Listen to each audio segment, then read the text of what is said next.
No, we're gonna start as soon as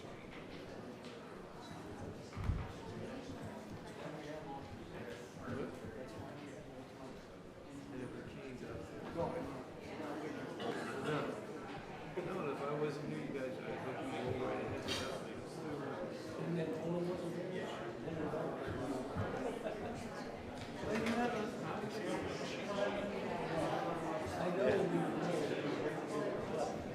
Mr. Regan.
We'll go through, so we're gonna go through, we go through them. Yeah, that's the,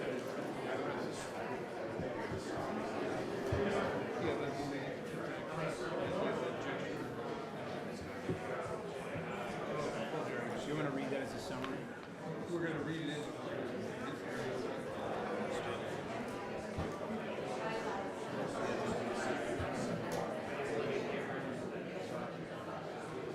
Let's read them all through, except for the first one. Yeah, we'll read them all through and then we'll say 59 Crest.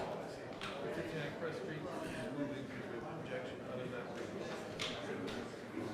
I'm gonna call it to order.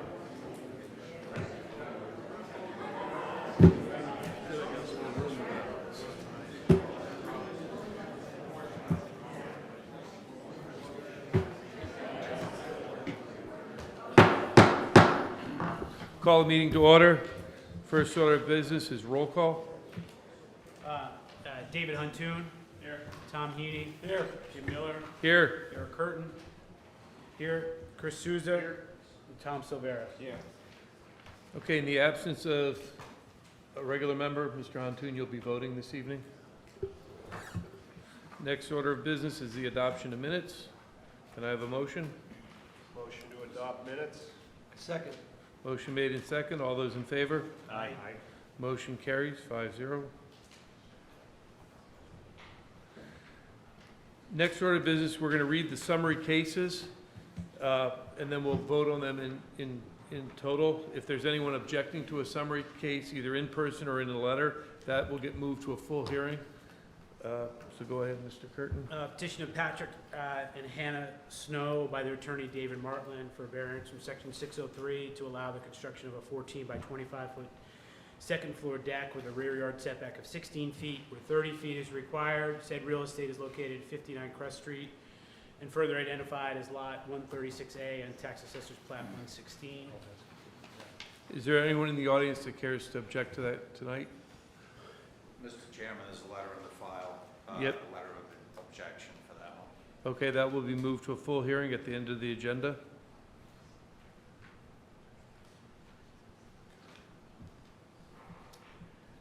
Petition of Susan Puzo and, for variance from section 603, 701, and 803 to reconstruct the front entry stairs and construct a new canopy roof over the stairs with a front yard setback of 16 feet, where 14 feet, or 16 feet, 14 inches, excuse me, where 25 feet is required. Said real estate is located at 136 Seascape Ave and further identified as Lot 76 on Tax Assessor's Plat 115. Is there anyone in the audience that'd like to object to that? Mr. Kane, has there been any? I just have one question on that right there. Yep. 16 foot, 14 inches? That doesn't sound like, I just want to make sure it's right. That was a typo. I know, I want to make sure it's corrected, that's all. Just so there's no technicality on the road, that's the only thing. Yeah, What is it? appreciate that. 16 foot what, 4 inches? Or it's 17.2? Good point, Mr. Well, I Silvera. mean, I'm just saying. Could be a technicality if it's only supposed to be a 16 foot 4. I know, you could do 17.2. Yeah, so, no, but if you go 17.2 and it's only supposed to be 16.4, then that could be a problem. Good catch. I've got it right here, Mr. Kane. 16 foot 4 inches. Okay. Just wanted to correct it, that's all, so there's no technicality later. Next petition. The petition of Tina M. Liv and Karen E. Liv for variance from section 603 and 701 to allow the construction of a 24-foot by 32-foot, two-story, single-family dwelling with a rear yard setback of 30 feet where 60 feet is required. Said real estate is located on Buena Vista and further identified as Lot 72.5 on Tax Assessor's Plat 129. Is there anyone in the audience that'd like to speak against that petition? Okay, next petition. Petition of Michael and Karen Mahoney for variance from section 603 and 701 to allow a 12 by 18 shed to be located 15 feet from the northerly side setback where 30 feet is required. Said real estate is located at 101 Lighthouse View Drive and further identified as Lot 847 on Tax Assessor's Plat 120. With the exception of the first case, which is being moved to the back of the agenda, I'd like a motion to approve the summary cases. Oh, I'm sorry. Is anyone in the audience that want to speak against the last petition? Thank you, Mr. Heaney. Seeing none, I'd like a motion to accept the, Motion, all three of them? yes. Do I need to name them out, or? No, just a motion to accept the summary cases. Motion to accept the summary cases except for the 59 Crest Street Second. summary case. Do I have a second? Second motion. Second by Mr. Heaney. All those in favor? Aye. Motion carries 5-0. I'll correct those later. Go ahead with our first full hearing. Full hearing petition of Atlantic Beach Suites LLC by their attorney David Martland. Yes, good evening, Mr. Chairman, members of the board, David Martland. There is a request this evening for a continuance. It was filed by my brother, Mr. Callahan, and I believe he also requested a special hearing. I don't think there's any significant amount of additional new testimony that's needed. We put on our case. We had about 4 hours of prior testimony, and I'd like this to be handled on a regular meeting. I'll let Mr. Callahan speak to his Good evening. request. Sorry. Good evening, Mr. Chairman. My name is James Callahan, 3 Brown Street in Wickford. First of all, I apologize for the continuance request. It was not something we required or wanted to do tonight or even in the future. We were able to retain a land use expert to testify on behalf of a group of objectors, and at least one abutter. There's a group here tonight, I think it's at least 20 people. And the land use expert we retained, Ashley Sweet, is the expert or land use planner in Exeter, and she's not available on Tuesday nights. So unfortunately, that's beyond our control, and again, I apologize for the inconvenience, but we would request continuance tonight, and if you would consider a alternate meeting night to listen to Ms. Sweet's testimony and some testimony from the objectors. We'd appreciate it. You know, it's the board's position that we certainly will honor the continuance, but going to a special meeting, it's an expense of the town. You know, there's other land use experts out there. I understand that you found one that's not available on Tuesdays, but those are the nights that we have a published meeting. So we'll grant we'll grant the continuance, but we can't grant the special meeting at this time. I appreciate very much your situation, but part of the problem with us requesting at this late date was securing a land use expert. I don't want to disclose any names for privacy purposes or those interests, but we did contact at least, I think, 10 different from Connecticut, Massachusetts, and Rhode Island, and Ms. Sweet was the only one we could get who would agree to, or didn't have a conflict of interest in this matter, unfortunately. So that is partly the reason for the request as well. And it's really been a struggle for us to, Mr. Regan, what's the, It's within the discretion of the board, and availability of the board, availability of the space, but. I mean, she can't meet ever on Tuesday? I think the Exeter Planning Board meets the same night as you do, as many other boards do, unfortunately. I can inquire, I can try to call her right now to see if there's a Tuesday they're not meeting, but I did check the calendar. It seems that there is regularly scheduled planning board meetings in Exeter each Tuesday night, as in a number of towns. And so she's on the planning board, or she's too busy at those meetings? She's the land use planner in Exeter, Oh, okay, all right. and she attends the meetings as that staff person.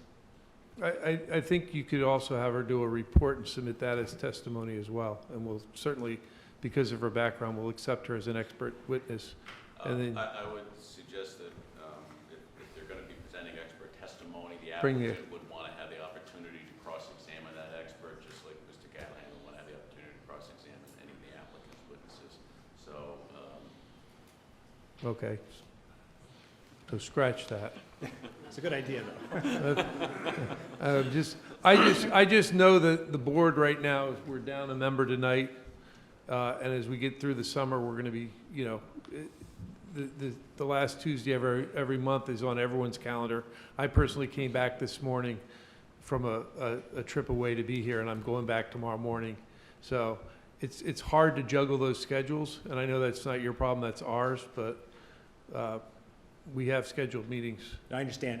I appreciate I think Mr. Martland and I both practice in different areas. I was gonna suggest to Mr. Martland that we have a continuance anyway, because we just received the floor plans recently, and we haven't had a chance to look at them and give a proper assessment. So, you know, you're not using up one of your continuances. I appreciate that. We're gonna continue it because the floor plans came late to our offices. And you don't have a quorum, actually, on this Right. particular matter this evening. We don't? We don't have the people that heard the initial testimony. I did. Oh, You don't have 5. Mr. Gambrell is not here. oh. how many So- members heard the prior? You did, Tom, I did, you did? I did. Yeah. Mr. Heaney was not at the meeting. Oh, you weren't here? Oh, okay. I knew I was here, that's all. If Mr. Heaney wasn't and this side of the table was, that's 4. So yeah, we're down. Darn. I hate when you're right.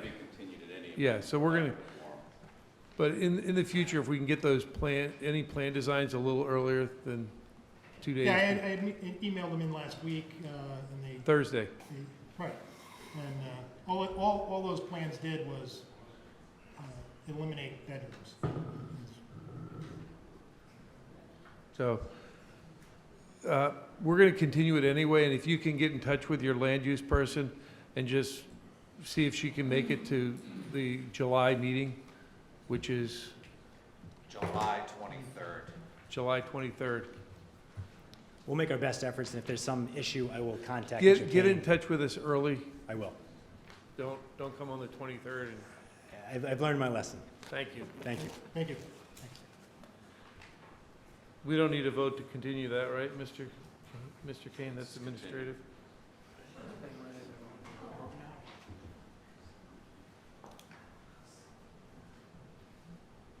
Next case? The petition of Wayne and Adrian Domier for a variance with section 603, 701, 703C, 802B, 803G to allow the construction of a 277 square foot addition to the existing single-family home with a front yard.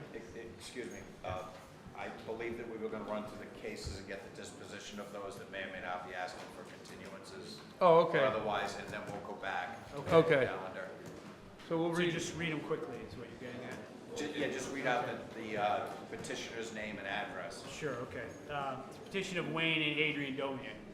They're here and ready to proceed. If you could also add the property address when you're Yeah, announcing read- those. please.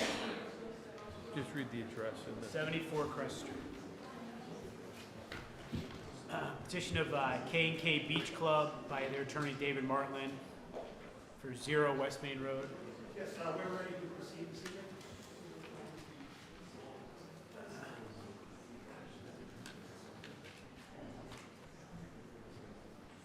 Petition of Robert Grocott and Jr. and Y.Ha Lam at 150 Walcott Ave. We're ready to proceed. ABC Real Estate Partners for 250 West Main Road. Ready to proceed. 73 Valley Road LLC. Ready to proceed. 86 West Main Road LLC, and Casey Martin, That 102 West case Main would Road. need to be continued to July 23rd. We have a conflict issue, and the conflict solicitor is not available this evening. Okay. So that case needs to go to July the 23rd. Continued to July 23rd. Petition of Doris Zinke at 158 Kane Ave.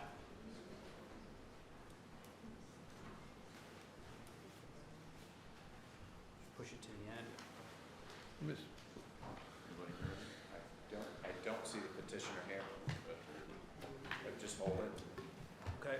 And the petition of Andrew and Julie Nicoletti. There was a letter, email sent by the petitioner requesting a continuance to July 23rd. Okay.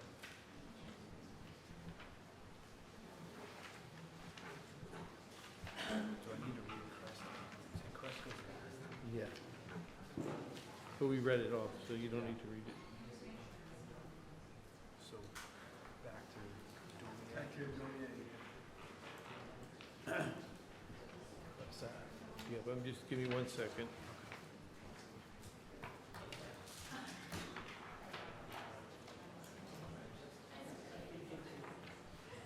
Okay, let's go back to Tony, we're ready. Okay, the petition of Wayne and Adrian Domier for a variance from section 603, 701, 703C, 802B, and 803G to allow the construction of a 277 square foot addition to an existing single-family home with a front yard setback of 12.5 feet, where 25 feet is required, and a right yard setback of 5 feet 4 inches, where 15 feet is required, a rear yard setback of 13 feet 4 inches, where 30 feet is required, resulting in a lot coverage of 39.43%, where 25% is permitted. Also to allow the existing shed to be relocated with a left side, with a left side of 3 feet 8 inches, where 2 feet 8, in a rear of 2 feet 8 inches, where 5 feet is required. Said real estate is located at 74 Crest Street, and further identified as lot 156 on Tax Assessor's Plat 116.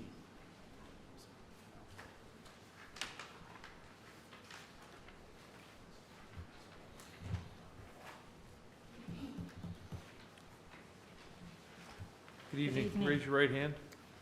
Do you swear the testimony that would be the, do you swear the testimony that would be the whole truth, and nothing but the truth? I do. State your name and address for the record. My name is Sue Horwitz, and I work at JPS Construction, 88 Valley Road, Middletown. And I'm Wayne Domeyer, spelled D-O-M-E-I-E-R. I'm the owner of the property. Mr. Damaris, tell us about your project. Okay, so we own the property at 74 Crest Street. It's a one-bedroom, one-bath house on a very small lot, 50-foot by 50-foot lot. There's approximately 8 other lots on that side of Crest Street, and our house is one of the smallest houses over there. It's 560 square feet. We have a family of 4. It's my wife, myself, and we have 2 daughters.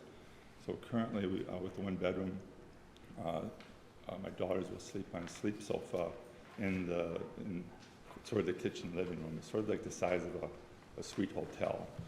And my daughters are now in their 20s. Sleeping on the sofa bed isn't really great for them. And also, my oldest daughter just recently was married, so now we have a son-in-law. So it's definitely would like to have the extra bedroom and bath for the house. So when the whole family's together, we can use it. The other 2 parts to the project we would like to do is the front steps are non-conforming. They're not even as you walk up. Also, we'd like to reconstruct the portico around those steps, because the portico, when it was first constructed, wasn't constructed on center to the door. The steps were like poured concrete, and you can tell where the mold for the concrete shifted to the right, and the people who constructed the portico just kind of shifted everything, and so everything's sort of off-centered, so we'd like to correct that. And of course, the last thing is the shed. We'd like to move that to the other side of the property, so that when you walk out the back door of the addition, we'll still have a backyard that's usable, and the shed won't be right there. That's there now. So that's basically the summary of the project.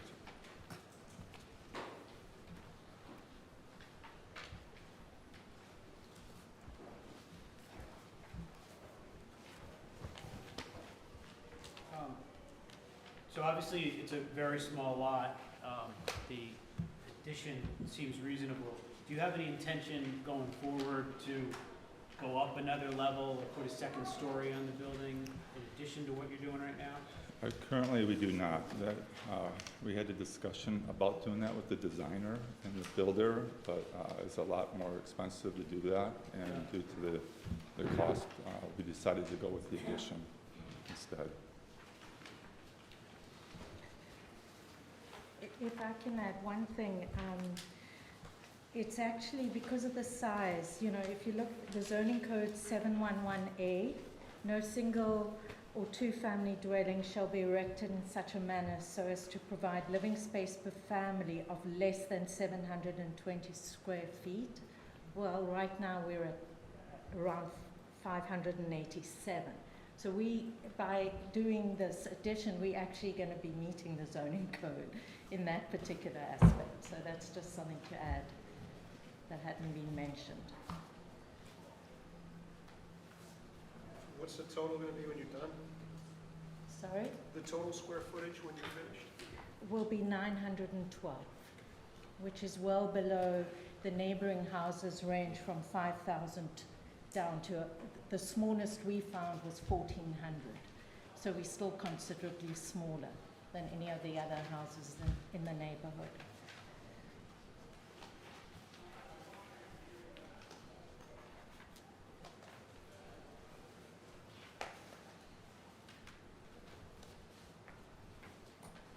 Any other questions for the applicant?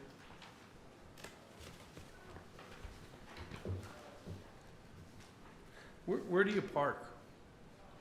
There's currently a driveway in the Okay. front, it's a paved driveway. And that's going to stay? There's no changes planned for that. Okay.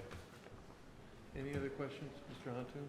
So the 2 properties located on the small side, the 2 other small properties, is there, the information you have presented here with the pictures of some of the other houses, do you have the pictures of those or an indication of how large those houses are on those lots? Do you know? Well, if you look at the gross living area, if you look at the photos, we've listed the gross living area, Right. And is, which we got off Vision that's Appraisal. fine. So I guess what I'm getting at is those two small, the identical size lots that you have, I guess as I'm facing your house, Yeah. the two lots to the right, Yes, are there pictures here that represent those two lots? yes, there are. So which, Oh. just maybe because my eyes are having trouble reading Yeah, the, this would be the 78 Crest Street. so 78 Crest, There's two houses down, and 76 Crest Street is the house immediately next door. They're very large, there's like 3-story houses. right, so 78 went up and 76 went up, instead of going outward, okay. And they're listed, you have here, off of the Vision Appraisals, is about 2,500 square feet, Yes, and yours is expected to be 900 and... 987.63 is what it So says? it's still way below Sure. the neighboring houses.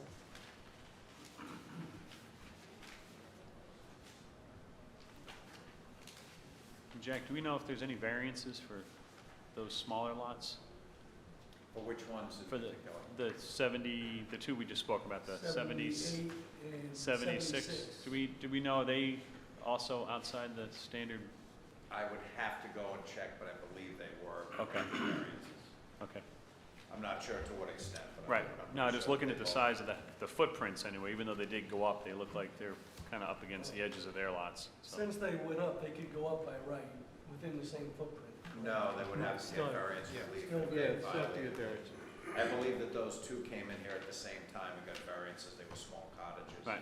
That was several years ago. Okay. Any other questions? We're going to see if there's anyone else who wants to speak in the audience, but thank you. Oh, excuse me, may I have your name just for, My name is Sue Horwitz, Horwitz. okay, thank you very much. I think we bounced it down. thank you, Mr. Torman. Is there anyone in the audience that would like to speak either for or against the petition? Seeing none, I'm going to close the public hearing.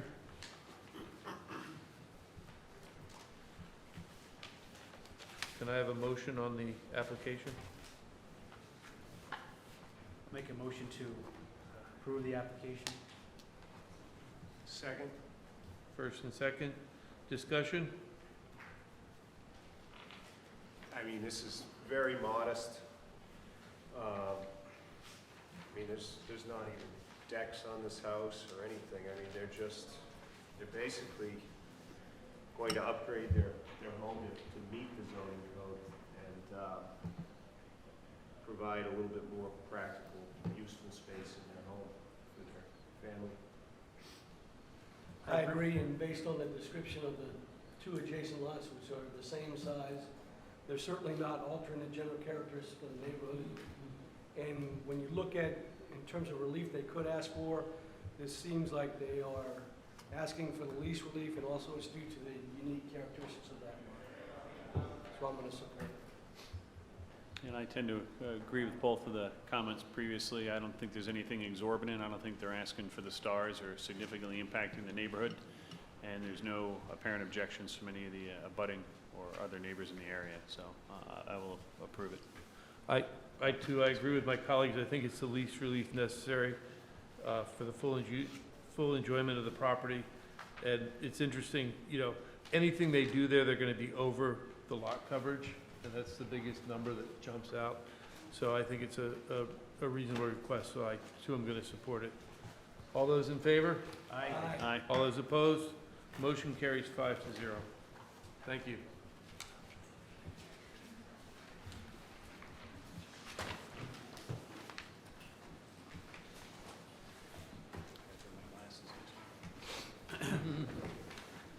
Petition of K&K Beach Club LLC by their attorney David Martland for a special use permit from section 602 and 725 to allow the installation of a ground-mounted solar facility, said real estate located at 0 West Main Road and further identified as Lot 55 in Tax Assessor's Plat 106. Yes, good evening, Mr. Chairman, members of the board. David Martland from the offices of Silva, Thomas, Martland, and Offenberg, representing K&K Beach Club LLC. The petition before you this evening is for the property located on West Main Road. It's Lot 55 on Plat 106. It is the property that is directly across the street from Forest Avenue. It was the old the property owned by the Vanasek family, Rhode Island Nurseries.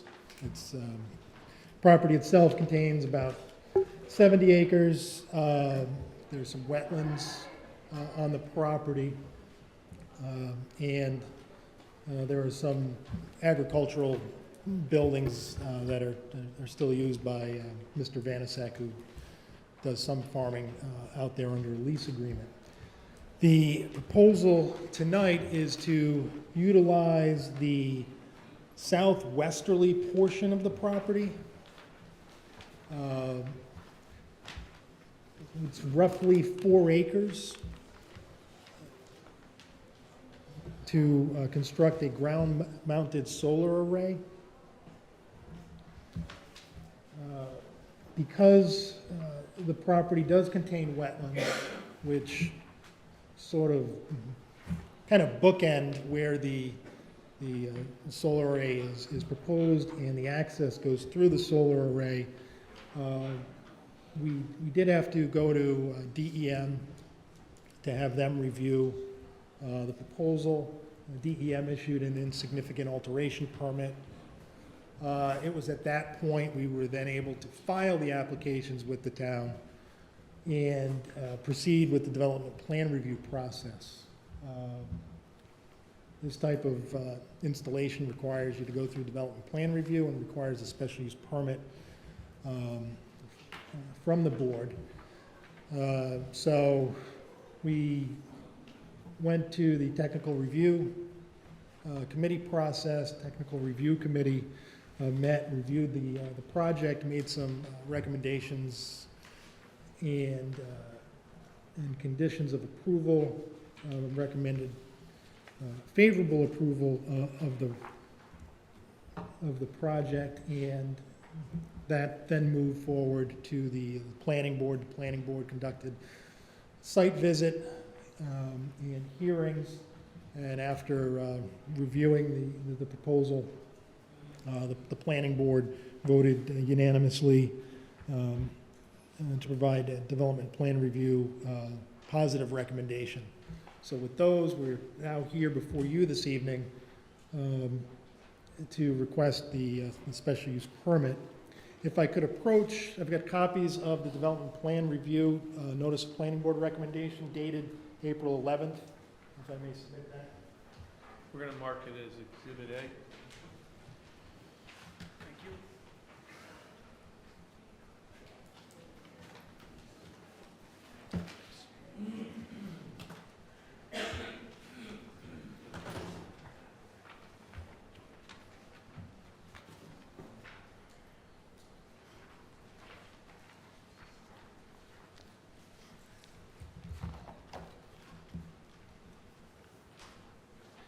Now, the development plan review process and the TRC pointed out that there was one waiver required relative to what was proposed.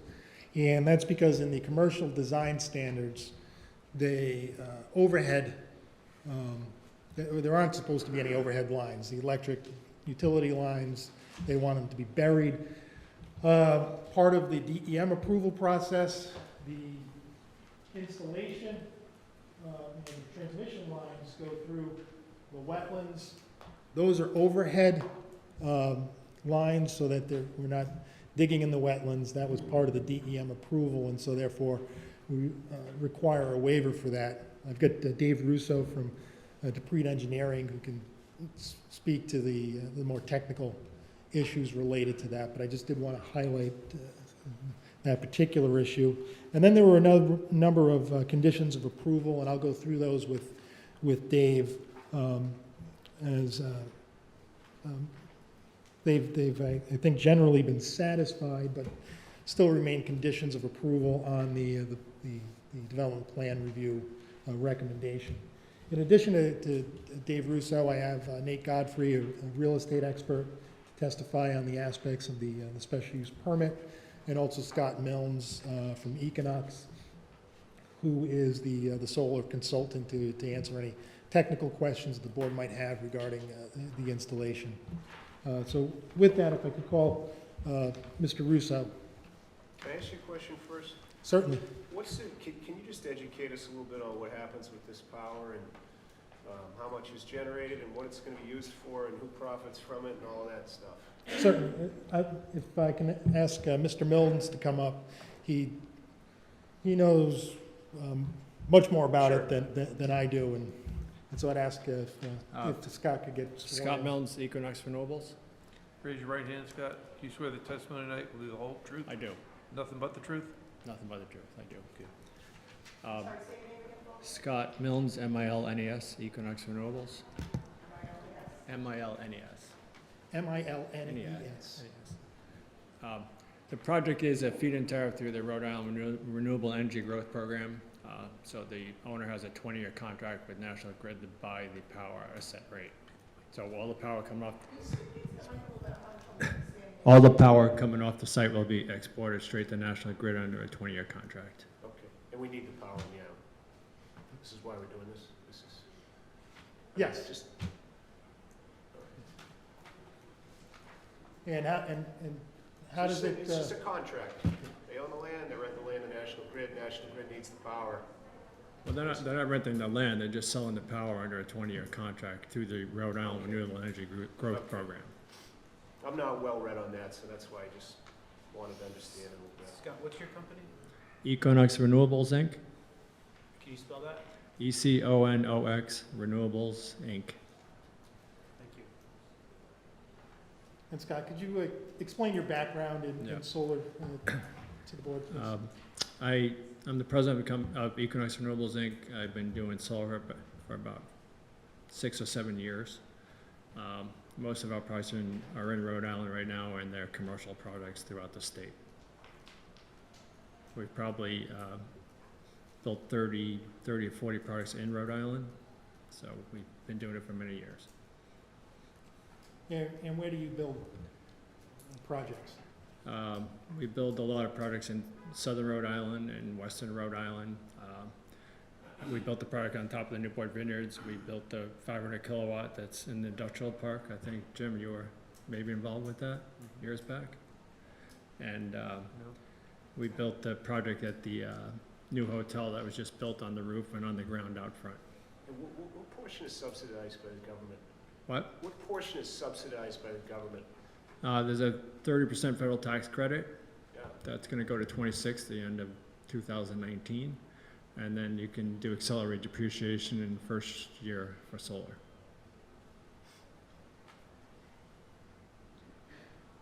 Which means you write the whole thing off on your tax return the first year.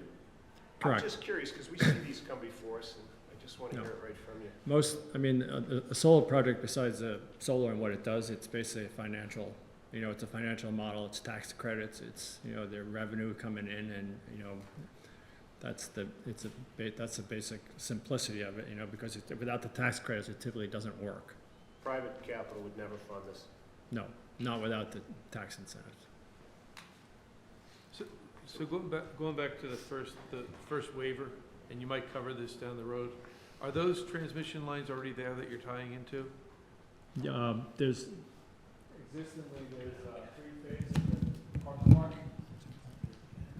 Existingly, there's 3 phases in the corporate park that comes here, and we're tying in down here, and we come overhead in, and as soon as we cross the wetland, we're going to go back underground and go underground up to the site up here. Okay, that was my question. Yep. So The first pole will be a National Grid owned pole, and then it'll go to commercial, then it'll be to customer owned all the way to that point. And we're going above ground because of the wetlands. We're going above ground because of the wetlands. DM Okay. doesn't want us digging through here. As soon as we get out, so this residence doesn't have visibility. As soon as we get out of the wetlands, we'll drop down underground and go underground through here. We've met with these residences in here in the field, the pre-engineering, and we provided more landscaping that they wanted. So I think is it two owners? Two owners had some concerns, and we actually met them in the field and addressed some additional landscaping they wanted. Are you ever allowed to dig through wetlands to do this type of thing? Typically, DM doesn't want us digging through wetlands. That'd be more a question for Mr. Dupree, from Mr. DeVersa. And one of the reasons we're able to actually go through that area for access is there's actually an existing road that goes through there that is continually maintained. So it's not as though, you're cutting into the middle of the wetlands. There's a road that already goes through. There's a culvert and a small bridge that goes through there. So. Right. And this project here has about 2,700 modules. The field is about 4 acres. We use microinverters. We use 60 kilowatt inverters throughout this field, so there'd be 14 inverters spread throughout the field. And why do you do that, Scott? Just the technology has gone from central inverters to string inverters, so we basically spread the inverters through the field. The high point of the module is about 8 foot 4 inches high, so it's pretty low. The low end we typically keep 3 feet off the ground. It faces south at a 25-degree pitch. There's about 25-foot space in between these rows, so one row doesn't shade the other row. We typically do a 6-foot fence, and DEM typically likes us to raise the fence up 8 inches for critters to kind of go through. So we've been doing that on all the projects. We've been popping the fence up a little bit. Will you landscape then on the north side of it? So coming down West Main Road to this? Everything was going to stay as is. I don't know what the master plan is, but everything. This is going to be a low maintenance grass in here, which would be a twice-a-year cut. The fire department had some things that they wanted around the array, but visibility is, it's pretty far back in there when you look from the road, and I think West Main is up in here. I assume this will be developed in the future, correct? Yeah, so just to orientate appropriately, West Main Road is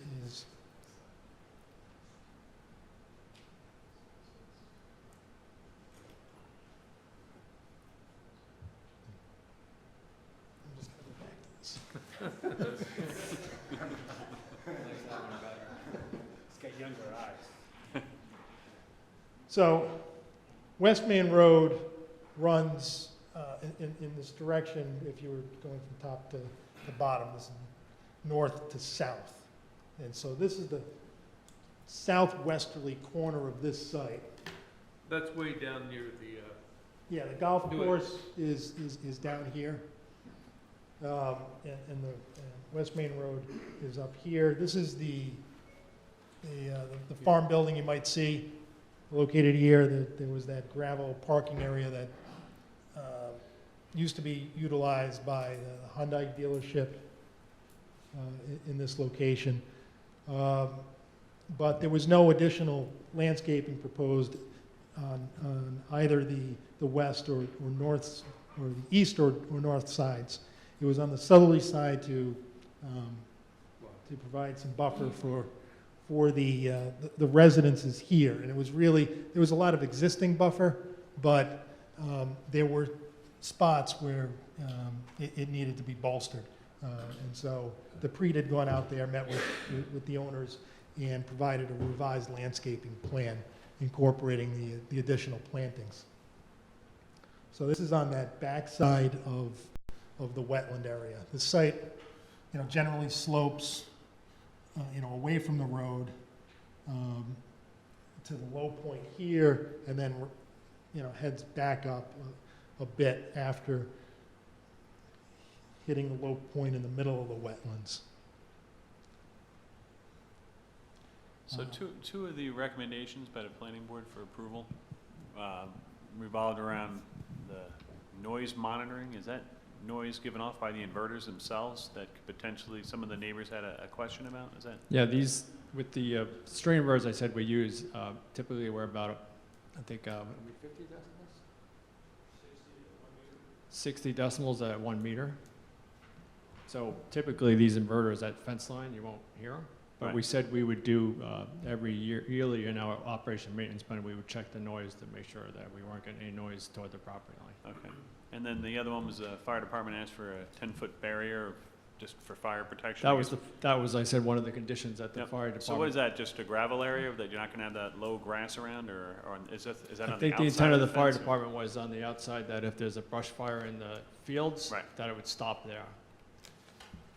The fire, on a state level, the process we do now, all the fire departments are accepting a low maintenance twice a year cut, so it stays pretty low. You just don't want the grass coming up into the array, but Right. their concern was, if Outside there's a the- brush fire out here, it would stop there and not get in it, go into the array area. So does it just make sure it's maintained, a 10-foot barrier of low growth cut is maintained? Correct. On the outside of the fencing, correct? Yes. Okay. Right. Well, if Dave can come Right. and speak, I'm sorry. it's not just a low-cut growth. Right. If I could ask Dave to be sworn Do you in. swear the testimony tonight will be the whole truth and nothing but the truth? I do. State your name and address for the record. David Russo, professional engineer with DePrete Engineering, 2 Stafford Court, Cranston, Rhode Island. And Dave, before you get into that, could you just please explain your professional and educational background to the board? Sure, I have a master's degree from University of Rhode Island in engineering. I've been with DePrete for 20 years. I've permitted probably close to 100 megawatts of solar in the state of Rhode Island. So I'm pretty well versed in solar in Rhode Island right now. And you're a professional registered? I am a registered engineer. My number is 11355. And ask that We'll Mr. accept him Russo as be a... accepted as a... Can I make one more comment? He doesn't want me to. Just as far as fire, everything in this array is non-combustible, so nothing's gonna burn in here. The idea of the fire is if there's a brush fire outside of the array, that would be more of the fire department's concern.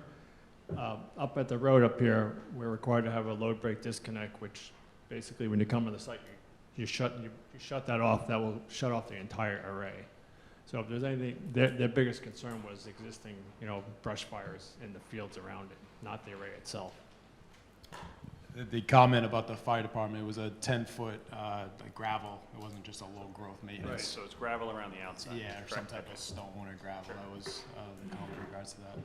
I also want to comment on the DEM. If there's a wetland, and this has an existing crossing, so they're open to utilizing that. But if there's an alternate way to get to that area, they're going to push you to go that route. And if you're going to try to go through the wetland, you have to show why, a good reason why you're trying to go through there. Was there an alternate? Excuse me? Was there an alternate? No, this was an insignificant You alteration. have to go through. Because we're utilizing the existing access road and not disturbing the wetland. It didn't rise to the level of an application to alter. But if that wasn't there and we wanted to go through there, it'd be a significant alteration application. And then is there a limit to how much you can traffic that and how big of a truck or trucks can traffic that? I just know a bit of the history just from my discussions with Bruce Vanasek, but they would bring in actually tractor trailers through here that would cross over and dump, manure into this holding pen here that was used to fertilize the fields. So they brought in very large trucks carrying a lot of load. So there was no concern expressed over size of the truck or numbers of trips?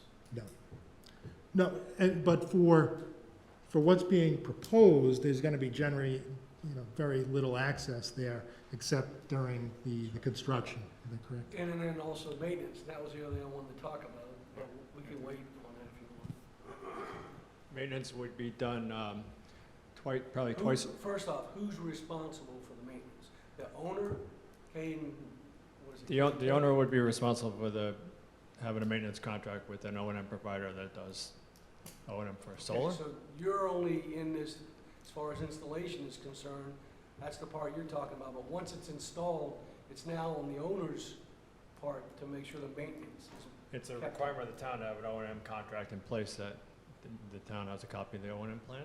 And the O&M plan Twice a year, the maintenance is done per the O&M plan, and also this system is, we monitor these systems online, so we can see exactly what every inverter is doing and what the whole field is doing online. If one inverter goes down, you know, we'll be notified no one goes down. So it's pretty much watched all the time. Yeah, this is not actually being leased out to another user, so in this context, the owners are gonna be responsible for that maintenance and the ongoing maintenance, brush cutting, you know, the low grass in there twice a year in addition to the other maintenance that's required. So they'll end up having to enter into contracts with the appropriate vendors relative to that, and the operation manual has a whole schedule of items that are supposed to be undertaken and reported to the town on, that are incorporated into that. Did you want to talk to the specifics of the operation manual? I was just gonna make two other comments that kind of got brushed over. The planning board meeting, the only abutters that showed up were the two houses to the south, and they were concerned with the original planting plan. We were trying to supplement plantings with what they had.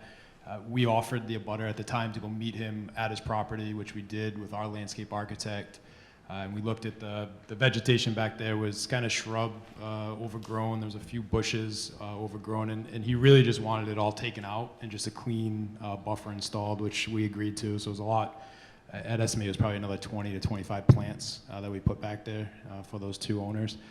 And the only other comment I wanted to say was that the Crossman Engineering did a peer review of the project for the town, and we've addressed all their concerns and comments in the latest plan set that we've provided. Can you, sorry to keep going back to the big picture here, but I've got an expert in front of me. I look at this project, I see 4 or 5 houses there. The first thing I think of is the only thing I care about here is if those people are happy, because they're gonna have to look at this, okay? The second thing I think about is why doesn't the DEM let you put these lines underneath? The wetland will come back, and then people don't have to stare at these poles for the next 20 years. That's a whole separate issue. What's the argument for these solar panels? They work because the government subsidizes them. They don't work because they give back, right? It's not gonna weigh into my vote on this, but I want to understand the technology. I want to understand why we're putting these things up all over the place. And is the money ever going to go away? And are the panels serviceable? And what's going to happen to them in 20 or 30 years? So let me just try to unpack a little bit of that, because you've. But I kind of want to talk to the expert too. I want to hear the pitch for solar for him just briefly. Well, I think there are a couple of different things. You know, my client's perspective is this financially makes sense, okay? In part because of the tax credits. So you've got the tax credits, the 30% tax credits that you're allowed to utilize, in addition to the accelerated depreciation, which means the money that you lay out building this, you get to count currently, which, as opposed to depreciating over, 5, 7, 10, 20 years, depending on the IRS schedule. Allowing that accelerated depreciation helps. Additionally, there's a 20-year contract where you're getting paid to produce the energy. Now, National Grid bids these things every few months. Was it every 3 months? 3 times a year. Yeah, every 4 months. And, folks submit proposals saying, I'll sell you energy at this number. And, depending on what that market is with those bids, the National Grid, chooses certain ones. It also depends on how ready you are to proceed with permitting or things of that nature. So there are the tax incentives currently. Additionally, the state of Rhode Island has certain mandates that they want to get to a certain amount of clean or green energy, And they're pushing National Grid to do it, and that's why National Grid enters into these contracts to do this. So the contracts, the 20-year contracts with National Grid and the owner? Yes. None of this exists without the government, though. Well, it would depend. None of it. It's like NASA. Yeah. It's a big experiment that hopefully will get better someday. It depends on the rate of how much electricity costs. So if electricity costs, went up significantly. Let's say what the electricity is. Isn't Rhode Island the second highest state in the United States for kilowatt hours? Second highest price for kilowatt hours. Hawaii is the only state that's higher than Rhode Island. I think I have. That's a really good plug for renewable energy. Like facts. Yeah, but doesn't it cost more don't they get paid more for renewable energy than regular energy? Okay, let's, we It's have an to get back interesting to, we have to discussion, get, but it's outside the it's a scope great, of the it's a great discussion for afterwards. We have to get back to the. I would also permit. indicate that if you were using it on your site, as opposed to simply selling it, there is a much greater added benefit. I mean, it makes a lot of sense if you can install solar energy on sites, because you can produce that at a much lower rate than what you would pay at a retail rate. So and it moves with the market. To get back to the permitting question, I just have a question for you, Mr. Martland, or if you have a real estate expert here. How is this gonna impact, because that land, the 78 acres, are doing general business, That's right? correct. So today, we're sitting here because it's open farmland, and we only have one set of abutters there, so we only have to have one set of screening. 6 months from now, you come to us and you say, oh, we're gonna put in a whatever, X, Y, Mixed-use Z. development. Whatever it is, how's this gonna impact the development of the land? I know. Thank you. So, yeah. So how's this if we- gonna impact If we come in with some sort of mixed-use development or other type of development for this proposal, I mean, obviously, it's an existing condition, and, if the property owner wants to put additional buffering on, they think it makes sense, they'll do it. I don't see it impacting, negatively what's gonna happen down the road. I mean, it can all be dealt with. It's, But it's incumbent upon the next person in the peripheral land to then put a buffer up, not for the original solar site to put a buffer around the whole project. It's part of No, the- but it's- part of the same It's problem. part of the same property, the same owner. Currently. In that case, it is a unique situation because the owner owns all the land around, Right, except for the land with the except house for is. abutting That is a unique the situation. residents. That makes sense, I get it. How much power will this generate? About 1,300,000 kilowatt hours a year. What does that mean for houses? Your An typical average house is 10,000 kilowatt hours a year. Your answer, the modules have typically have a 25-year lifespan or longer. They're at year 20, I think they're at 80% efficient. The inverters will typically need a replacement after year 15, so you can get added life onto the system. The racking is galvanized racking driven in the ground. There's no foundation, there's pads on the site. So it's pretty indestructible system there. Mr. Kane, of all the commercial scale installations we've had, I can only think of one that's ground mounted. Right, well, there are two. There's one at the Atlantic Resorts, and there's Two. another one at the corporate park. And the Commercial oldest, scale. and the oldest one is what, 5 years old, 6 years? Probably closing in on 6 years. Have we had any issues at all with any installations? No complaints, no violations, nothing.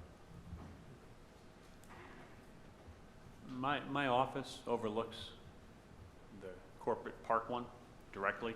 Okay. And I can tell the board members that I was surprised this is newer technology by 5 or 6 years. I don't hear a peep out of that thing, even going to and from my car, which is arguably 10 feet from the current array system. It's very you know, you wouldn't even know it was there. That's why I was asking the questions about the noise.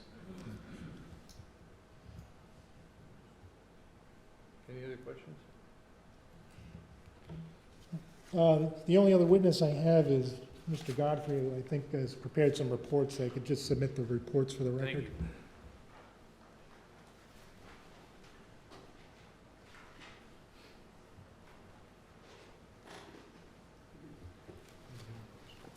If I could approach? Yep, we'll label this Exhibit B.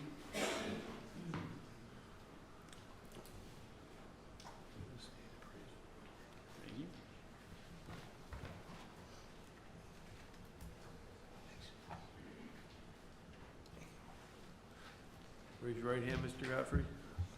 Do you swear the testimony this evening will be the whole truth and nothing but the truth? I do. State your name and address for the record. My name's Nate Godfrey. I'm a real estate appraiser and consultant with Newport Appraisal Group, offices at 221 3rd Street in Newport. Mr. Godfrey, you've appeared before us on numerous occasions as a real estate expert, so we're going to accept you tonight as a professional witness. Thank you, sir. Nate, if you could just sort of briefly describe to the board what you did and the conclusions that you came to relative to your review of this project and the property. Sure. By way of some background, this is about the 10th solar array I've been involved with. A site visit. The question of West Main Road obviously was one of the issues that I had when I conducted my site visit. I believe, having driven it and stood on this site, the topography and the existing conditions are such that even at normal speeds, which is sitting dead still, you will not see this array or look at it from West Main Road.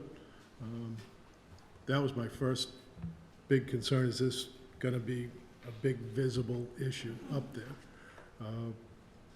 There is a new access cutoff of Corporate Place that feeds on an old farm road. Once you get on, it bears westerly and it drops down quite low. This elevation is significantly lower than West Main Road. So once I looked at that, I looked at those documents that were available, the technical review committee, the planning board recommendation. You've actually got two sets of criteria to meet for this. You got a special use permit criteria, and you have section 309. What I see when I viewed this, I think it's an easy site to develop because of the existing conditions. There's no, that I'm aware of, conditions that are going to require blasting or extraction, anything like that. I think this array goes in very easily, I believe. I have seen arrays that took a lot of work to get them in the ground. Because of that condition, I believe that this goes in with a minimal disturbance, one to the site and two to the surrounding area. It doesn't get seen as a big existing vegetative buffer wetland. A 4-acre site here, one of my concerns being what happens to the rest of this site. I think it gives you a level of control, actually. This is not the frontage. This is not where you would anticipate initial development. At least I didn't anticipate that. But I believe with this in place, it gives you the ability to look at down the road and say, okay, but you've got this, we've got to consider it, and I would look at it as almost a form of control. Buffers and so forth, in the wetland, I like this as a site. It doesn't require any clearing. It's not like it's an apple orchard or a heavily wooded wetland that's upland that's got to come down. Some communities are dealing with trying to restrict clearing. This is a site that's sort of appropriate for this without any clearing. So as I look at the two sets of requirements, 309 and then the special use permit standard 902, a lot of the similar language, but at the end of the day, this meets all of those criteria. I think a 4-acre site, one thing that doesn't get discussed, there's a minimum amount of sort of maintenance here, I think that's a good thing. You get a 4-acre solution, if you will, to the pollinators. Your bees, your insects get a great place that gets cut very infrequently, and it becomes a habitat that's terrific for pollinators. I encourage that that mix be a friendly mix, and it's very easy to do. And this is a nice site. It's a wetland anyways. I don't think you want to put a lot of heavy fertilizer down there, but I think there's some benefit to the use aside from the applicant's benefit. Any questions for Mr. Godfrey? As far as your opinion of what it does to the property values of the homes in proximity to? Sure. No light, no noise, no smoke, no glare. I believe these folks get a tremendous, that's actually their back door, out their back door, a tremendous advantage. It maintains a dark sky. It doesn't make any noise. This is going to be one of the few things that exists for 20 years. It doesn't change for them. I think that's a win out the backyard. I think it's going to be very quiet. I think it's going to be a nice vista and viewscape for the long term. I would like to have that, knowing that's there for 20 years if it was me. Absolutely. Are there any glare concerns? The expert testified at 25-degree angle or such. If those are two-story houses, are there any issues facing the south that, you know? My understanding is that these... Midday, it'll be blinding in the backyard, and maybe the residents haven't considered that. They just cared about the view, maybe at ground level? Is that a concern? My understanding is these are designed to absorb, not reflect, so every element is treated in a manner, the panels are treated to take in as much sunshine as possible. That's Everything that's hardware related is typically galvanized and non-reflective, that I've seen. Yeah, and some of those concerns were initially raised with some of these arrays going up around airports. And so, yeah, I mean, they make these arrays so that you don't get that glare. So you're because of confirming it's issues. going to absorb and not reflect light? That's correct.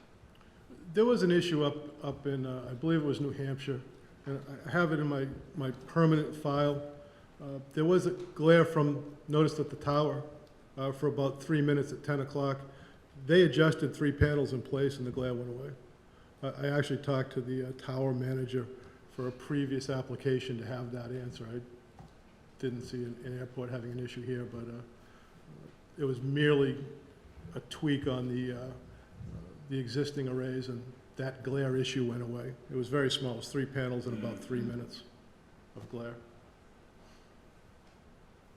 Any other questions? Thank you. Thank you. I have nothing further.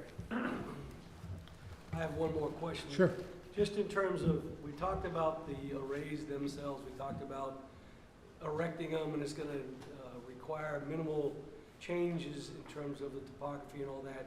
But what about the arrays themselves? What do they put off? Do they put off any, we already talked about noise, but I'm talking about any other hazardous conditions would they put off? Particularly, let's say, for example, we talked about fire, if they were to catch fire. If I could ask Dave to come back to address that issue. My understanding with, I'm not a fire expert, but the panels themselves, all solid materials inside. So if they did catch fire, it's not like there's liquid that would just leach out. And the materials that are in them, you need a very high amount of it to really, create a pollutant. Thank you. If I could just ask Nate to come, I think he's talked to actually some fire departments on some of the questions. Mr. Chairman, the fire department issue is one of sort of keen concern to me. I'm a volunteer firefighter over in Wakefield. The technology is largely handled by Underwriter Laboratories. The firefighting component of it is very well understood in the firefighting community. The risk here is someone doing something that they're not trained for. And I can tell you with Middletown, I've trained on these devices with the line officers. So Middletown is well prepared with this as a technology.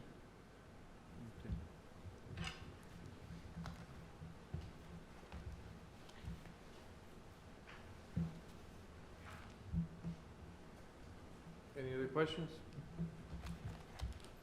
Thank you, Mr. Martin. Thank you. Is there anyone in the audience that would like to speak for or against the petition?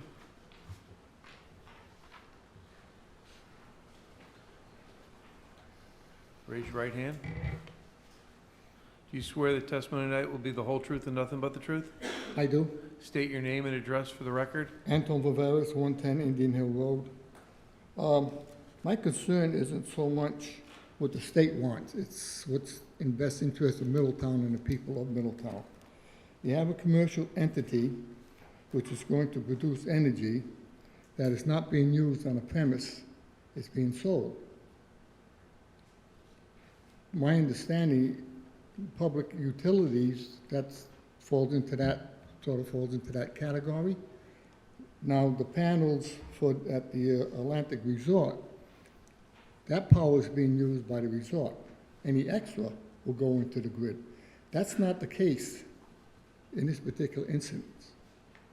And in the wind turbine ordinance, the power produced, again, has to be used on a premise. Any extra can go into the grid, and they can be subsidized by the power company.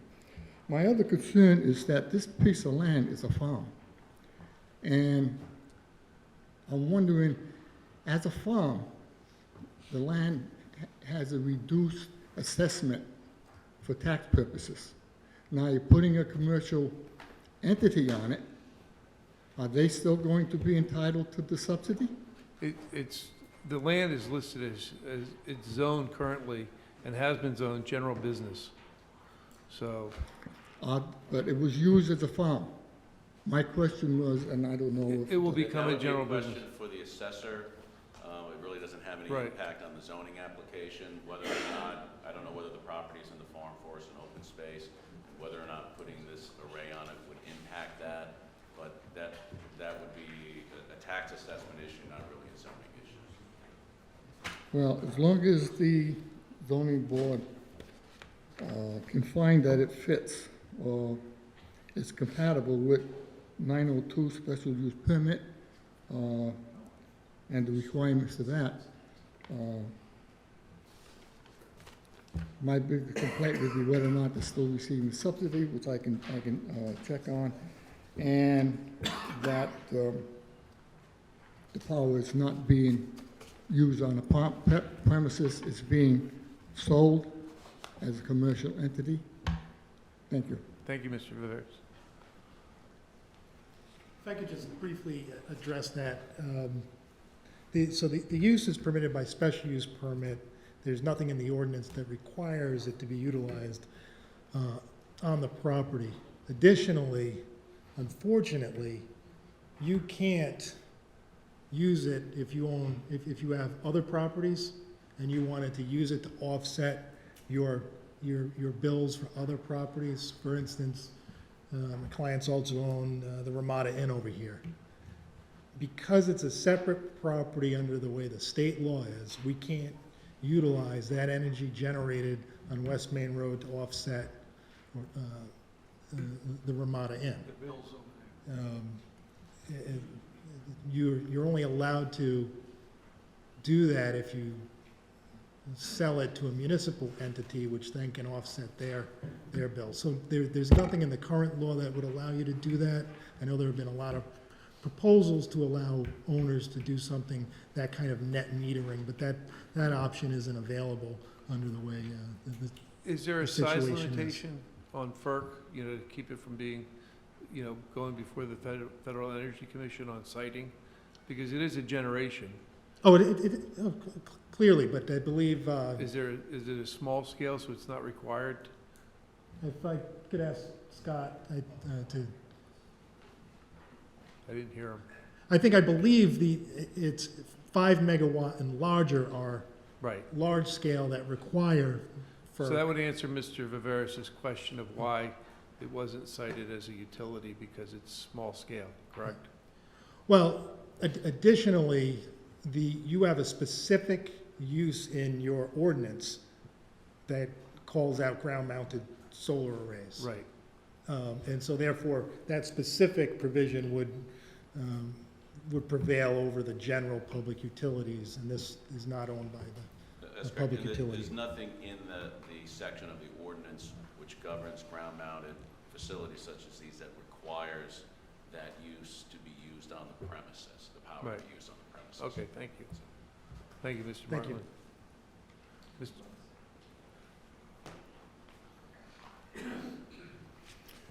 Even though that power isn't being used to offset the cost of power at another facility, the owners are selling it. Right. And still receiving an income from it, which they could take to Right, offset sure. their electric bill at another facility. So, Thank you.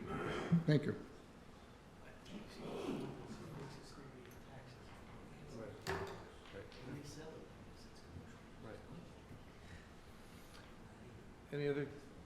Anyone else in the audience like to speak for or against the petition? Seeing none, I'm going to close the public hearing. Can I have a motion? I'd like to make a motion to approve the special use permit with the proviso that there are stipulations that were conditions put on approval, or recommended conditions put on the approval by the planning board, and I believe that we should adopt the 7 conditions as prerequisites that were in the letter that came to us from the planning board. Do I have a second? A second. Discussion? Mr. Chairman, I plan on supporting this. I think when you look at where this is going to be located, I think it's probably one of the better locations they could have selected. As far as the neighborhood is concerned, that's my number one concern, and whether or not it's going to cause a nuisance to the neighbors. And I think based on all that we've heard, I think the neighbors are satisfied that it won't, and I think I am also. As far as the neighbors and the diminution of their property value, I don't see this causing any diminution of their value, and maybe just the opposite will occur. And then lastly, as we discussed, I was concerned about any hazardous conditions, again, mostly to the people that live in the general area there, that might be caused if there was some kind of fire or whatever, to the health and safety and welfare. And I'm satisfied that all those conditions are met, and therefore I'm going to support. I'm going to support the application as well, but I would say Mr. Godfrey made an argument that there's no diminishment of property values. A pretty good one, too. A couple things I hadn't thought about, the habitat and the 25 years of open space behind your house. But I will say I don't want to myself personally set a precedent here for future things like this, because I think that an opposing real estate expert could come in and make an opposite, contrarian argument if there were neighbors that were not in favor of this, regardless of whether or not they can see it from their backyard. It's right there. So, but I'll take his argument tonight as the most important thing I heard here tonight, that the neighbors don't seem to feel impacted. So that's why I'm going to support this.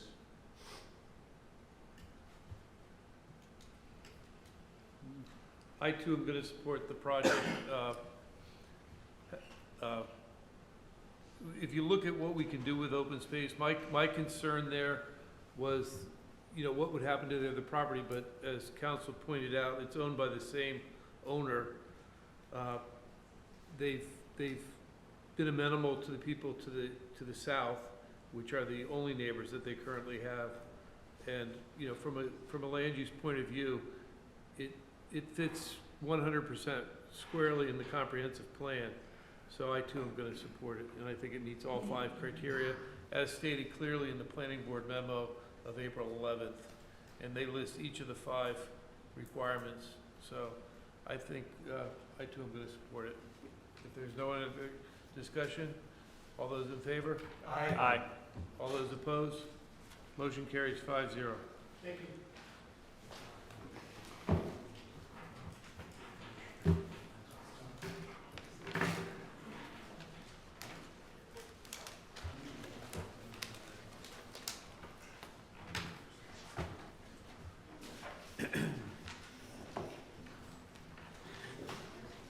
Petition of Robert Grocott Jr. and Y.Ha Lamb by their attorneys Sean Bouchard for variance from section 603 to allow the administrative subdivision that would result in the reduction of the existing lot frontage to 75 feet where 100 feet is required. Say real estate is located on 150 Walcott Ave, further identified as lot 152 on tax assessor's plat 121. Good evening, Mr. Chairman, members of the board. My name is Sean Bouchard. I'm an attorney from the law offices of Silva, Thomas, Martland, and Offenberg. I'm here this evening representing the petitioners, Robert Grocott and his wife, Y.Ha Lamb. They're the owners of the real estate located at 150 Walcott Avenue. We're here this evening requesting a variance relief for frontage in connection with a proposed administrative subdivision. Before we can go forward with the administrative subdivision, due to the reduction in the frontage for this property, we are required to come here first before we would actually go forward with the recording of any Mylar for this proposed subdivision. If you look at the plan, you'll notice that the existing lot line between the two properties is a little odd in that it does not go directly to Walcott Avenue. It does jog across the driveway of Mr. Grocott's neighbor, who we're working with to try and simplify the existing conditions on these two properties. Currently, there's an access easement that goes across a portion of the driveway. What we're proposing is to move the lot line and straighten it out between the two properties to just make it a straight shot, so that way each property's driveway is on their own lot. Move the need for the access easement and allow each owner to own the entirety of their driveway on the lot itself. In order to do so, we're trying to make this happen without needing to change the square footage of each lot. And so that is the reason that the lot line is located where it is. It will require a reduction of the frontage for the Grocott property from approximately 90 feet down to 75.82 feet. With that, it will essentially be a one-to-one swap of property. The triangle across the driveway that he is giving up will be made up by the extension of the property line on the other side. I'm happy to answer any questions you might have related to this this alteration in the lot line. Again, it is really simply trying to keep the two driveways on each lot. This is the simplest way to do it. We feel that this is the least relief necessary in order to achieve that effect and to simplify the two lots to make these a cleaner setting. Mr. Grocott is here this evening. He did speak to one of the abutters who had sent in a letter objecting to the project. He's happy to speak to that conversation, but my understanding is that there was a misunderstanding with what the proposal was. When people see subdivision, they think we're creating a new lot. This is simply an alteration of the existing lot line to try and straighten it out and simplify the two lots. We're not creating a new parcel. There's no construction occurring with, related to this proposal. We're just trying to, again, make things a little cleaner for the two property owners. So I do have Mr. Grocott if you have any questions, and I'm happy to answer any you might have. But again, this is all in connection with just trying to come up with a cleaner process for the two owners. That way they know that they own the driveways that they're driving on. Right, that was my concern. There's no building going on, it's just cleaning up the lot lines. Yeah, absolutely. Raise your right hand. Do you swear the testimony this evening will be the whole truth and nothing but the truth? Yes. Mine. State your name and address for the record. Sure. Robert A. Grocott Jr., 150 Walcott, Middletown. Okay. My goal is that the back corner of the house has got 2 feet of clearance from my neighbor, and sorry about that. I own my neighbor's basically mailbox, so we're just doing an equal switch. So I have enough room to put a ladder up to clean my gutters, and they get their driveway. Do you have any planned construction at your property or your neighbor? No. Okay. I can't speak for my neighbor, but I don't. There is something, a variance, I believe you might, you know, that this hardship now is going to be created by the two of you, and it would be harder to get a variance if something was done in the future. I am very happy with where I live. Okay.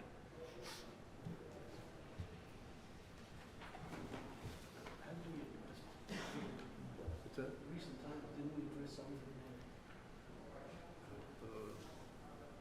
Mr. Kane, has there been any issues down there?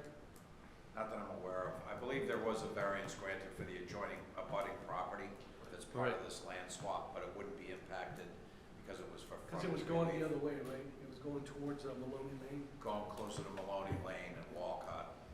So I don't think that this decision would impact that other relief. If in fact that other relief may have already expired, they have not acted on it. I believe the property was sold. Right. Okay. Any other questions for the applicant or his attorney? Let me see if there's anyone in the audience that wants to speak for or against. Is there anyone here that would like to speak for or against the petition? Seeing none, I'm going to close the public hearing. Can I have a motion? Motion approved? Motion by Mr. Souza to approve. Do I have a second? I second the motion.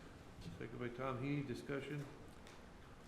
Just makes sense to just try to make their lots more practical for the use of both properties.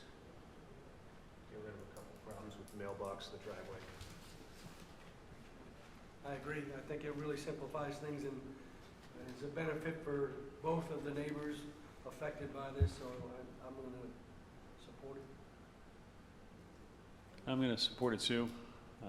It seems commonsensical, and it's not creating hardship on anybody, I think, involved. And I believe you said it was currently at 90 feet frontage now anyway, so I don't see any issues. I too am going to support it for all the same reasons. So if there's no other comment, all those in favor? Aye. Motion carries 5-0. Thank you very much.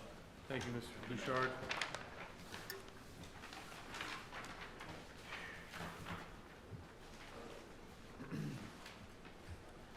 Petition of ARC Real Estate Partners for variance from sections 1208B and 1209 to allow a window sign greater than 15% of the area of the window announcing a charitable special event. Said real estate is located at 250 West Main Road and further identified as lot 197 of Tax Assessor's Plat 108. Raise your right hand. Do you swear the testimony this evening will be the whole truth and nothing but the truth? I do. State your name and address. John Boxer, B-O-X-E-R, 10 Old Katona, K-A-T-O-N-A-H Drive, Katona, New York, 10. Oh, I'm sorry. Are you a Rhode Island bar attorney? I am not. Oh, I am general counsel for the owners of 250 West Main Road. I can give you the address of my office here in Rhode Island. We don't need to swear you in, so. Oh. But you can still state your name and address. 10 Old Katona Drive, Katona, New York, 10536. Good evening, Mr. Chairman, members of the board. As I mentioned, I'm general counsel for ARC Real Estate Partners, owner of 250 West Main Road, as well as I'm general counsel for the Audrain Automobile Museum.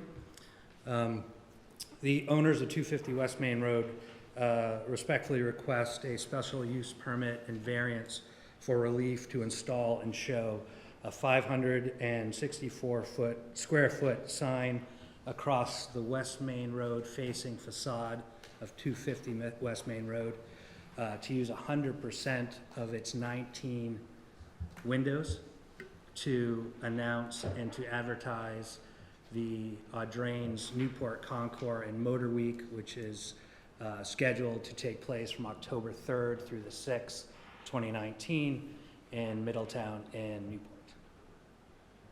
And this will be up until the event and then come down right afterwards? Yes, we're requesting that it be up for 100 days, July 1st through October 8th, 2019, and on October 9th, we will remove it, which is a Tuesday.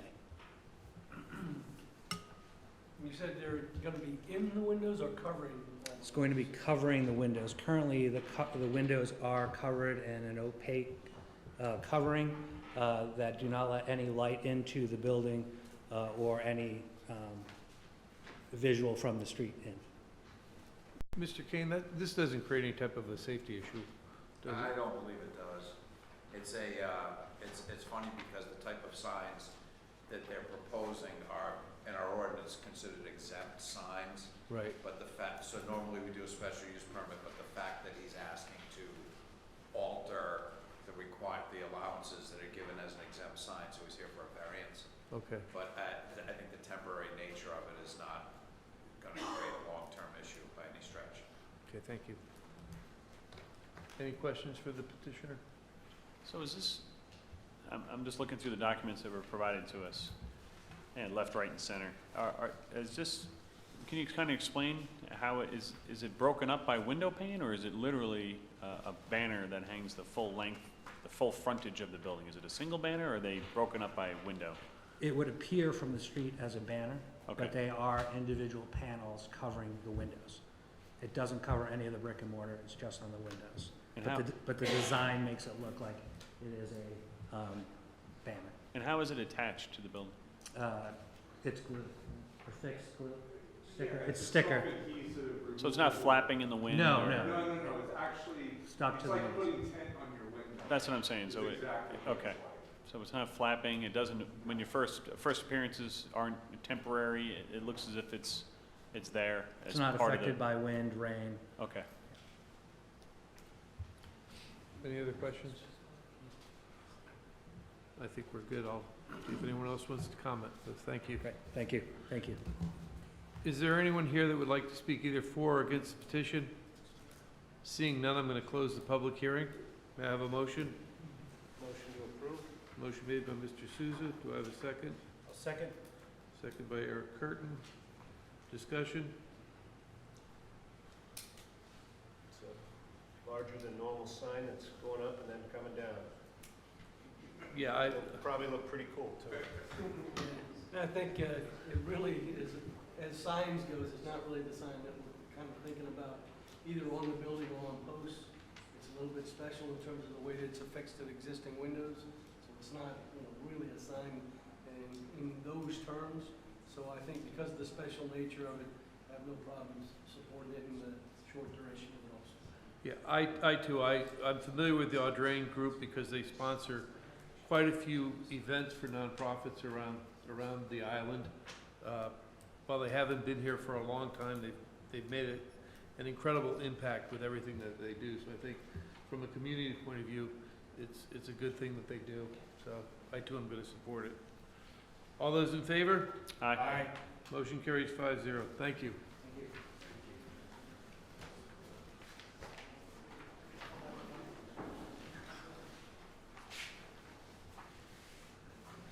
Next one is 73 Valley Road.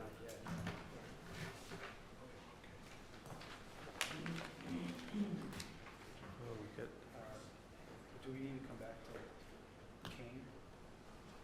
We've got one more before the end. Petition of 73 Valley Road by Attorney David Martland for a special use permit from section 602 to allow a physical therapy office in limited business zone. Said real estate is located at 73 Valley Road and further identified as lot 253 in tax assessor's plat 107. Good evening, Mr. Chairman, members of the board. For the record, David Martland with the offices of Silva, Thomas, Martland, and Offenberg. The property before the board this evening that is the subject of this request, what I refer to as the old registry building, and then subsequent to the registry at Ocean Point Insurance Group located in it. There is the back way into BJ's.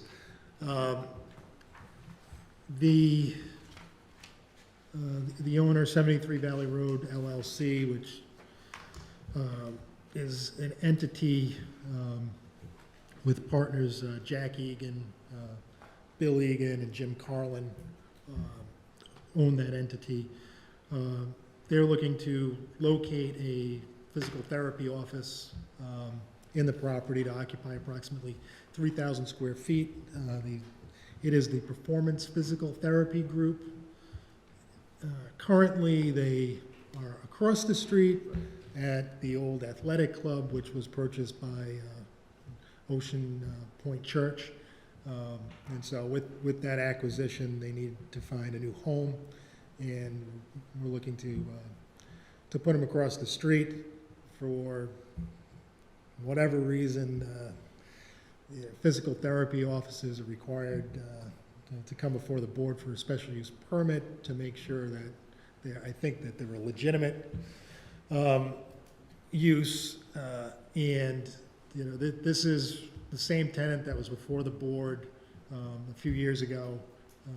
It was- Both sides of the street are the same zoning, right? So, Yes, they're both limited business. right, that's, okay. Actually, I think the other use was office. Business, Yeah. you're right. So the athletic club facility is in the Right. office business, and we're located in the limited business, and so we're looking to locate them in this facility. I don't think there clearly would be any issues associated with the use that would be detrimental to And the surrounding area. Eyeglass people are gonna stay, they're gonna take over the registry side? Yeah, correct. So the eyeglass Right. people stay, they're gonna, the 3,000 square feet will be located on sort of the southerly-most Right. portion, yeah. Any questions for the applicant? Thank you, Mr. Martland. Is there anyone here that would like to either speak for or against the petition? Seeing none, we're gonna close the public hearing. May I have a motion? Motion approved. Motion made by Mr. Souza to approve. Do I have a second? I'll second. Second by Eric Curtin. Discussion? Seems like a reasonable request, specifically, them moving directly across the street. I'm gonna vote in favor. I too am gonna support the petition. I think they're here because of the special use requirement for a physical therapy office and no other, so I think it absolutely meets the criteria.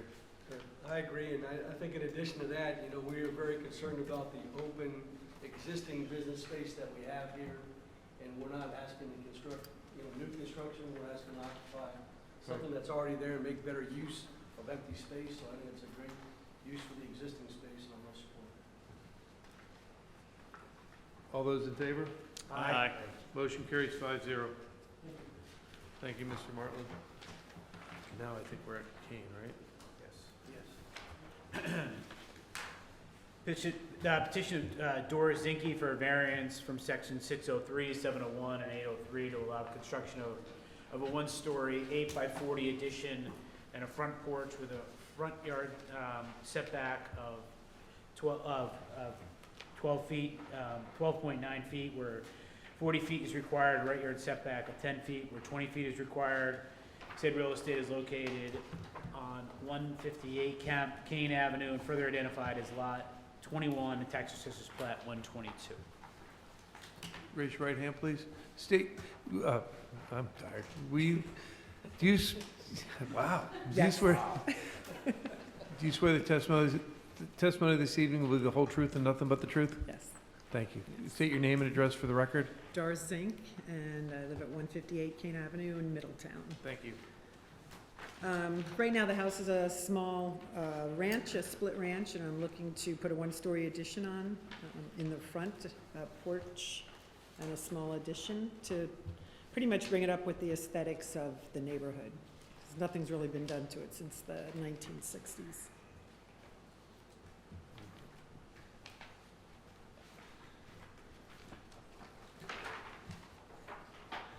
And do you know what your total land use gonna be as a percentage? I'll have Chris answer. Chris Do you Fagan. swear the testimony tonight will be the whole truth and nothing but the truth? Yes, I do. State your name and address for the record. Chris Fagan, 7 Prescott Hall Road, Newport. Okay.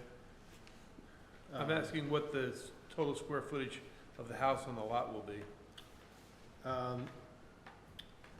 We're gonna stay under the lot coverage considerably. Okay. I would say we'll probably be using 75% of the allowable lot coverage, even with this addition.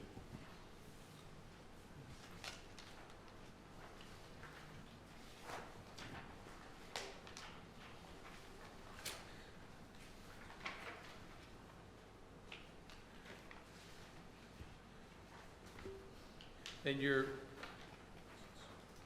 where you're building is building into the front of the lot? Yes. And the side setbacks remaining the same, but it's over, or are you going both?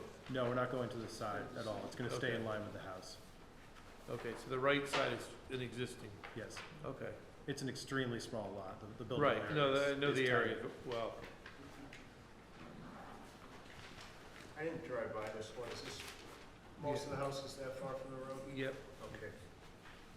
it's pretty tight. Any questions for the petitioner?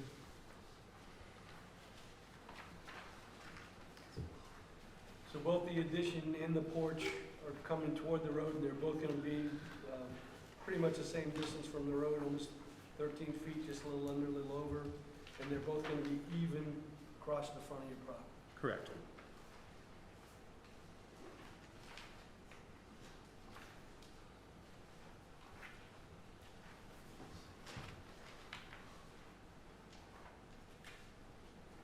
And then you're going up a second story, is that correct?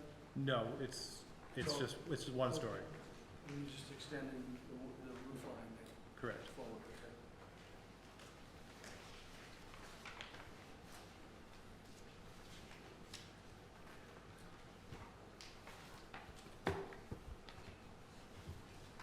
Any other questions? Yeah.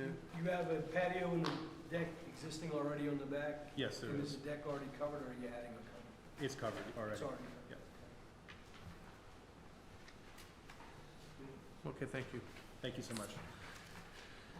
Is there anyone here that would like to either speak for or against the petition? Seeing none, I'm gonna close the public hearing. Can I have a motion? I'll make a motion to approve. Eric Curtin, I second the motion. Tom Heady seconds. Discussion? This doesn't seem like an overbuild at all to me for, particularly the neighborhood, based on the size of the lot. It appears to be, at least necessary. For that reason, I'm gonna vote in favor. I agree with that, and I would add, in terms of the hardship, it doesn't appear to be due to any prior action. We just, again, the size of the lot and the location of the existing property, one of them. I too am gonna vote in favor of it. I think, it's the least relief necessary. All those in favor? Aye. Motion carries 5-0. Thank you. And, let's see, my impression here, right? What's that? Is that it, or we have one more? No, this is it right now. So this is from before. So back to the side. Yeah, 59 Crest.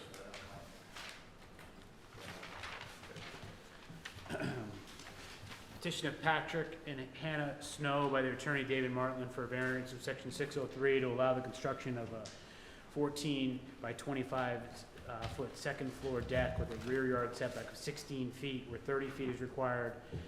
Said real estate is located at 39 Crest Street, further identified as lot 136A and tax assessor plat 116. Yes. Go ahead, Mr. Martland. Good evening, Mr. Chairman, members of the board. David Martland on behalf of Patrick and Hannah Snow. The property is located on Crest Street, 59 Crest Street. And the Snows were looking to construct this second floor deck on the structure leading out from their kitchen. Now, the property itself is an undersized lot. It's a 6,000 square foot lot in an R10 zone. The application before the board this evening isn't seeking any lot coverage variance at all. It still maintains less than the 25% lot coverage. We're at 24.9%. So even though it's only a 6,000 square foot lot. So it's maintaining a footprint of less than the 1,500 square feet, slightly less than, for the house and the deck combined. The only variance request this evening is for the rear yard setback.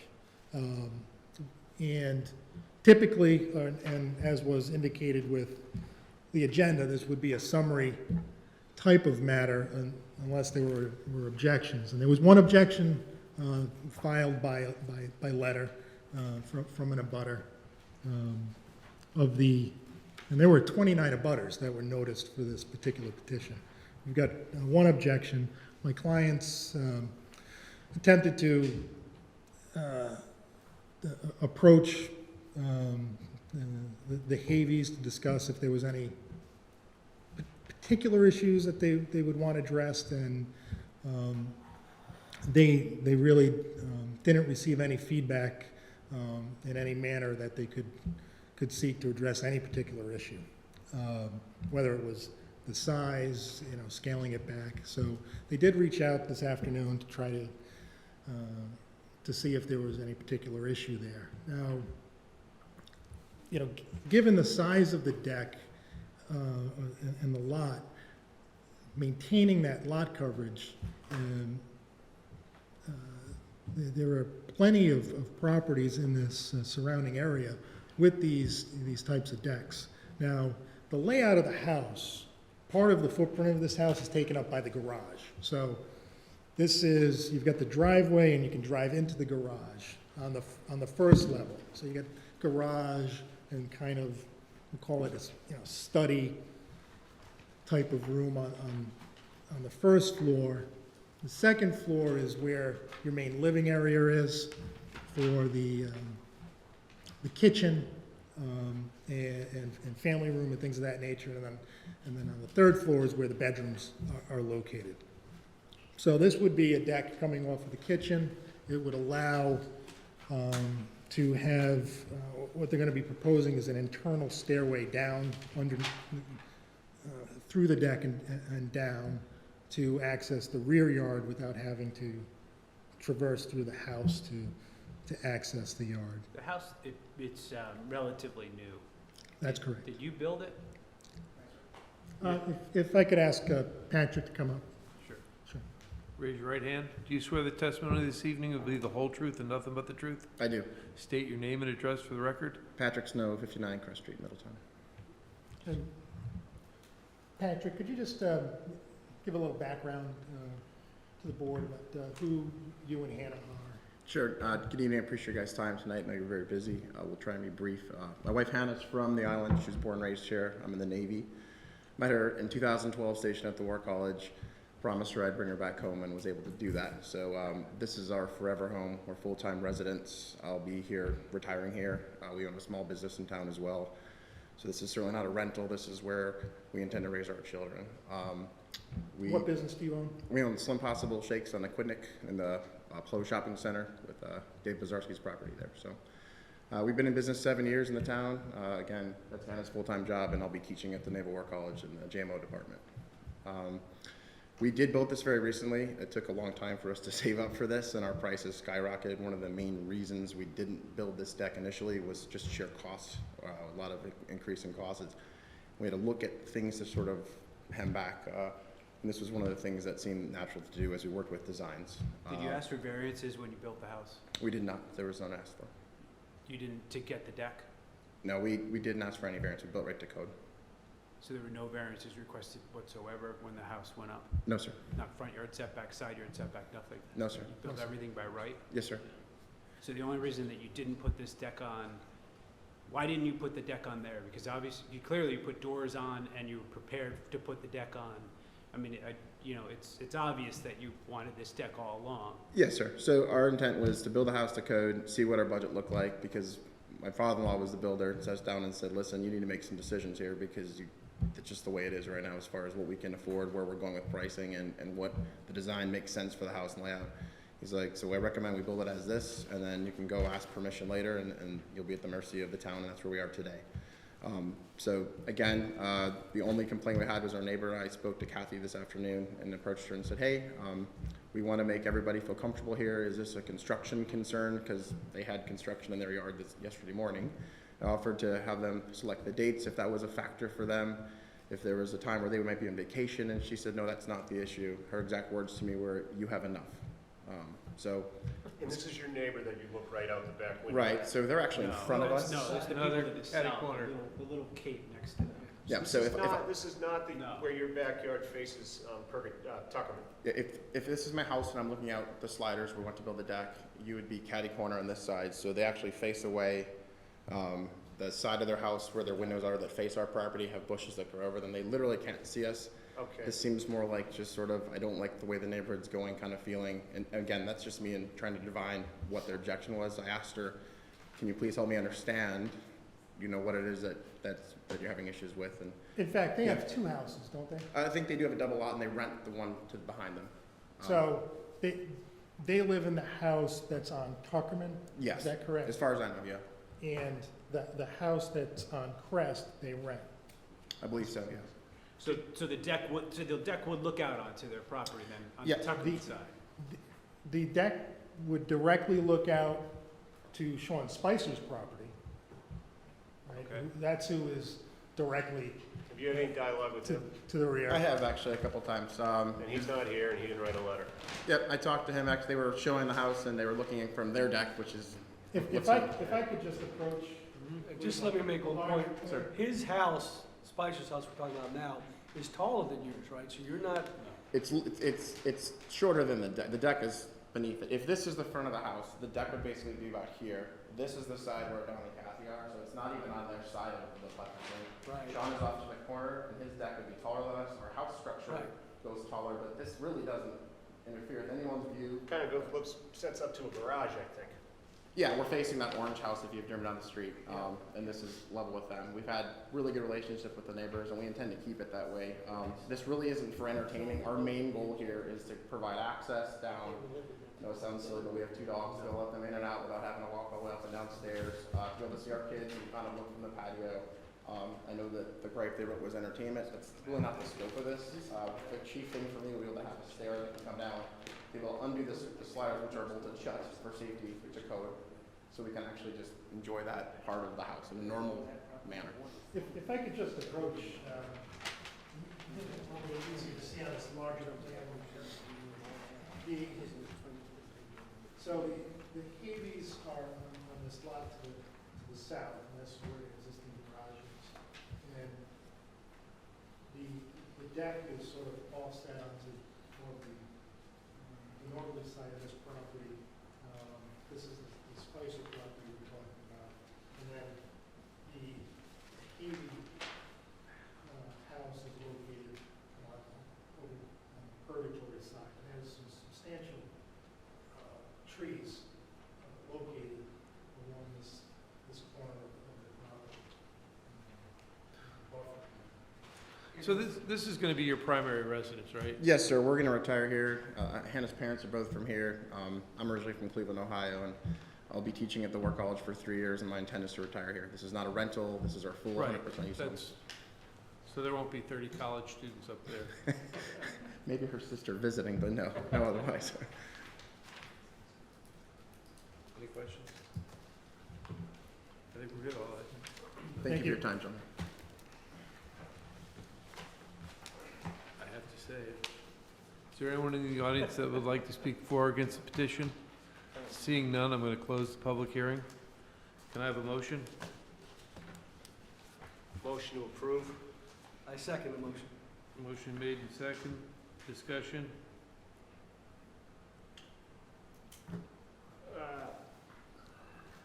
It's their primary residence. They want to be able to enjoy their kitchen, probably have a grill out there, let their kids go out, let their dogs go out. It's minimally impacting an already overbuilt neighborhood. Any other discussion? Yeah, I agree. I think they've done everything they could to limit the number of requests that they need to make for either special use or variances. And the one that they're asking for is minimal, and it seems like any objections that they have really, that someone would have is just simply because of the fact that the neighborhood has been built up a lot over the years. And I don't think the Snows should have to bear the burden of their brother's sin, if you will. So I'm going to support this request. Yeah, I too am gonna support it. I think if there was an issue with the way it was built and designed, I think we would have heard from the building official if there. My concern when I saw the windows up there is that it had been kind of like a bait and switch, but I don't think that was the case. So I too am gonna support it unless Mr. Kane gives me, you don't believe this was like some of the other things we've seen where people go in and build and then ask. I don't believe so. Thank you, Mr. Kane. So I too am gonna support it. Any other discussion? Can I have a vote? All those in favor? Aye. Motion carries 5-0. Thank you. You put them on the spot. Yeah. Can I have a motion to adjourn? I make a motion to adjourn. 7:56. All those in favor? Aye. Motion carries. We are adjourned. Thank you very much. Enjoy your Jack, I had to do it at least once tonight. I will tell you that that was slightly inappropriate. Yeah. And we'll leave it at that. I figured you would have said something, so. I certainly would have in my staff report, Well, but you don't read them, so. I do read them when I'm home.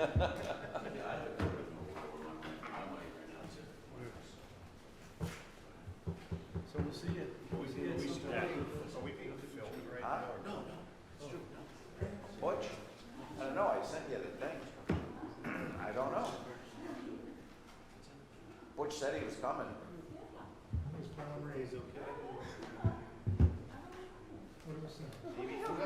I'll break my window and then I'll call him and see if he shows up. What's the story with that, I don't know, it didn't affect me, I had a bunch of people tell me about it, but I was out and about and I had no idea.